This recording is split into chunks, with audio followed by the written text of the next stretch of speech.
ছাইড়া রে, আরে ও জীবন ছাইড়া না যাস মোরে, এই জীবন ছাইড়া আদর করবে কে জীবনে,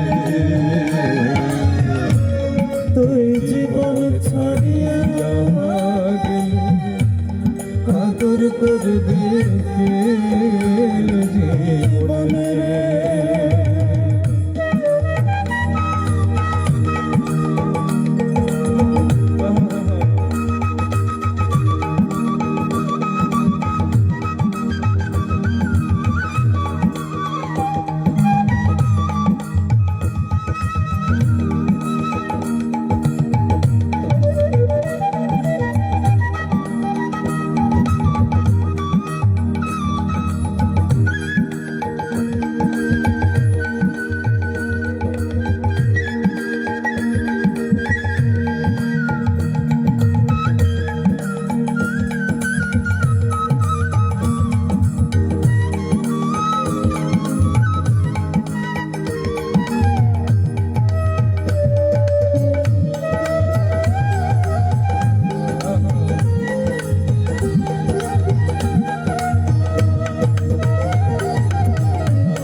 সংসারের গোলামি করলাম। আমি আপনার কথা বলছি, আপনার সারা জীবন গোলামি করলেন না সংসারে। সংসারের গোলামি করে কি পেলেন বলুন? যখন যুবক ছিলেন তখন কামনা বাসনা কিংবা যৌবনের উন্মাদনায় কত কিছু করলেন।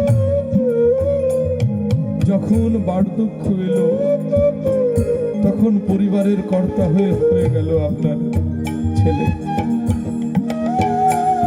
আগে আপনার শয়ন কক্ষ কিংবা আপনার রুমটাই সবচেয়ে বড় এবং সুন্দর ছিল। আস্তে আস্তে সেই রুম থেকে আপনাকে বের করা হবে। আপনার জায়গা হবে ওই বারান্দায়, বারান্দার কোনো এক কোনায় যেখানে মানুষ কম যায়, কিংবা আপনার বাড়ির কোনো এক কোনায় যেখানে মানুষজন কম যায়। কারণ মানুষ বুড়ো হলে, রোগ ব্যাধি যখন বেড়ে যায় তখন গা থেকে দুর্গন্ধ বেরোয়, বিছানায় বসে পায়খানা প্রস্রাব করতে হয়। জীবন তখন একটু একটু করে বোঝায়, আরে বাবা, যে শরীরটা তোমার ভাবছো সেই শরীর তোমার নয়।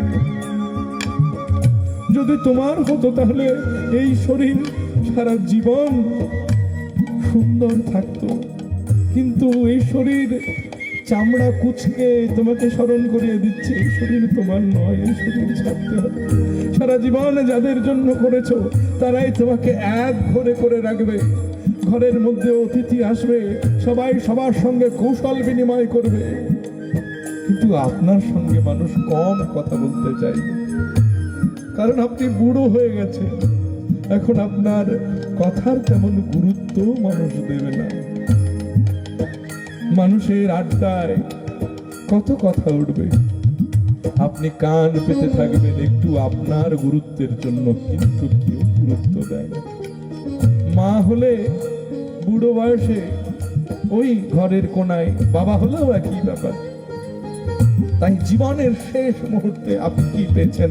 সংসারকে সময় দিয়ে। তাই সংসারের কাজ করুন, তবে সংসারের সঙ্গে বেশি মাখামাখি না করে জীবনকে ভালোবেসে এই জীবন থেকে যাতে উদ্ধার হওয়া যায় তার জন্য এই জীবনটা ভগবানের চরণে সঁপে দিন।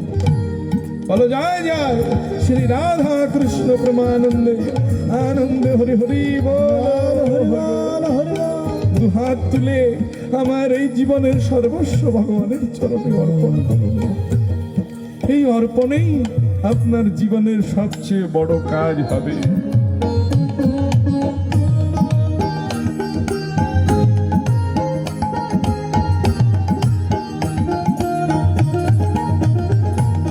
আরে ও জীবন রে,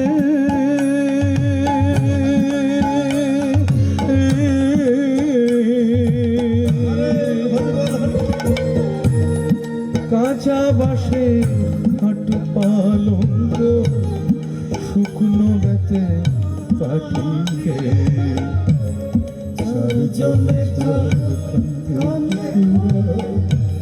বলবে হরি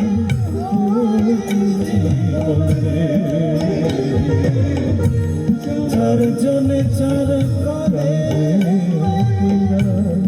বলবে হরি